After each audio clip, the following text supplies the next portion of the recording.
Engkau sendiri yang bertanggung jawab atas diri mereka. Betapa gembira hati Abdul Malik bin Marwan kala itu. Tentu saja gembira karena meski telah menjadi orang nomor satu dinasti Umayyah, dia masih dikaruniai Allah Subhanahu wa Ta'ala kesempatan untuk menunaikan ibadah haji. Setibanya di kota Mekah Al-Mukarramah, dia lantas menikmati rehat untuk menghilangkan kepenatan perjalanan jauh antara Damaskus dan Mekah. Kala itu perjalanan antara dua kota itu sekitar 1.360 km, memerlukan waktu sekitar 40 hari. Ya, selama 40 hari naik kendaraan unta. Penguasa kelima antara 66 sampai 86 Hijriah atau 685 sampai 705 Masehi, dinasti Umayyah itu bernama lengkap Abu Al-Walid Abdul Malik bin Marwan bin Hakam bin Abu Al-Ash bin Umayyah. Ibundanya bernama Aisyah bin Al-Hakam bin Al-Mughirah bin Abu Al-Ash bin Umayyah. Ia lahir di Madinah, Arab Saudi pada 26 Hijriah sampai 647 Masehi. Pada masa penguasa Utsman bin Affan, dia tumbuh dewasa dengan mewarisi watak ibundanya yang terkenal berperilaku lurus dan terpuji. Mengikuti jejak Umar bin Khattab selama menikmati masa remaja di kota Nabi, dia tekun menimba ilmu dari sederet ulama di kota suci itu. Tidak aneh jika dia kemudian tumbuh menjadi seorang ahli hukum Islam yang berwawasan luas. Ketika berusia 16 tahun, Abdul Malik bin Marwan telah diberi kepercayaan untuk memimpin sebuah kompi yang dikirim guna menghadapi pasukan Bizantium. Selepas itu, dia diangkat sebagai hakim di kota kelahirannya, kota Nabi, pada tahun 42 Hijriah atau 66 Masehi, menggantikan Zaid bin Sabit karena terkenal sebagai seorang yang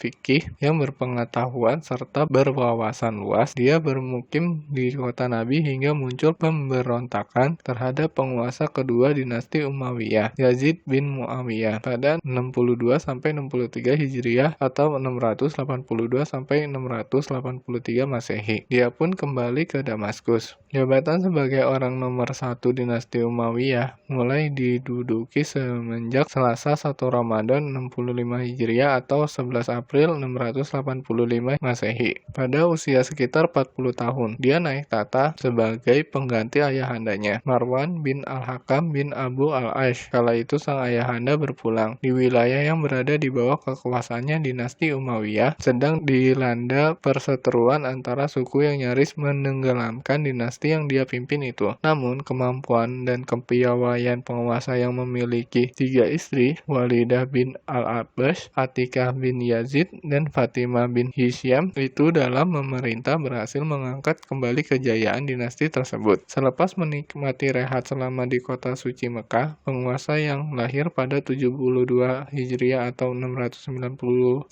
Masehi dan wawasannya di bidang hukum Islam dapat disetarakan dengan Said bin Al-Musayyab, Urwah bin Al-Zubair, dan Hubaisyah bin Zu'aib. Para pakar terkemuka di bidang hukum Islam pada masa itu lantas berucap kepada bawahannya, "Carilah aku dan bawalah seseorang yang pantas memberikan nasihat kepadaku di tanah suci ini." "Baik, Amir al-Mu'minin." Mereka kemudian mendatangi Athoh bin Abu Rabah, seorang pakar hukum Islam dan hadis terkemuka di Mekah. Pada saat itu, tokoh terakhir tersebut yang berkulit hitam lenggam karena ibundanya berasal dari Nubia, kini Mesir, dan pernah menimba ilmu kepada dua sahabat yang terkenal pakarnya, Abdullah bin Al-Abbas dan Abdullah bin Umar, memang terkenal sebagai ulama kondang di kota Makkah. Mereka mengetahui tabi'in yang bernama lengkap Atta bin Ashalam bin Syafan dan sangat disegani warga Makkah itu. Sang penguasa segera menyambut tamu yang mufti Makkah itu dengan takzim dan mempersilahkan dia duduk di kursinya. Kemudian seusai berbagai sapaan dan perbincangan beberapa lama dengannya, Abdul Malik bin Marwan pun berucap, "Abu Muhammad," panggilan Atta, "apa engkau sedang memerlukan sesuatu yang barangkali kami dapat penuhi?"